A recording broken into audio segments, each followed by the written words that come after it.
ಶ್ರಮದ ಫಲ. ಒಮ್ಮೆ ಒಂದು ಹಳ್ಳಿಯಲ್ಲಿ ರಾಮು ಎಂಬ ಒಬ್ಬ ರೈತನು ವಾಸಿಸುತ್ತಿದ್ದನು. ಅವನು ಬಹಳ ಪ್ರಾಮಾಣಿಕ ಮತ್ತು ಶ್ರಮಶೀಲನಾಗಿದ್ದ. ಪ್ರತಿದಿನವೂ ತನ್ನ ಹೊಲಕ್ಕೆ ಹೋಗಿ ಬೆಳೆ ಬೆಳೆಸಿ ದುಡಿಯುತ್ತಿದ್ದ.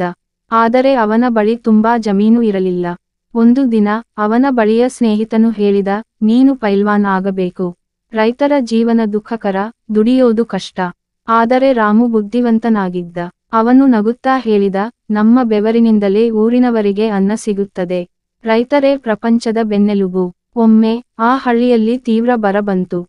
ನೀರಿಲ್ಲ, ಬೆಳೆಗಳು ಒಣಗಿ ಹೋಗಿದ್ದವು. ಹಲವರು ಹಳ್ಳಿಯನ್ನೇ ಬಿಟ್ಟು ಹೋಗಲು ಯೋಚಿಸಿದರು. ಆದರೆ ರಾಮು ಮಾತ್ರ ಹೋರಾಟ ಮುಂದುವರಿಸಿದ. ಅವನು ಹಳ್ಳಿಯವರು ಸೇರಿಸಿ ಒಂದು ಹಳ್ಳಕೊಂಡೆ ತೋಡಿಸಿತು. ಮಳೆ ಬಂದಾಗ ನೀರು ಸಂಗ್ರಹಿಸಿದ. ಅದರಿಂದ ಬೆಳೆ ಬೆಳೆಯಲು ಸಹಾಯವಾಯಿತು. ಇದನ್ನು ಕಂಡ ಹಳ್ಳಿಯ ಜನರು, ರಾಮು, ನಿನ್ನ ಶ್ರಮದ ಫಲ ನಮಗೆ ಬದುಕು ಕೊಟ್ಟಿತು ಎಂದು ಸಂತೋಷಪಟ್ಟರು.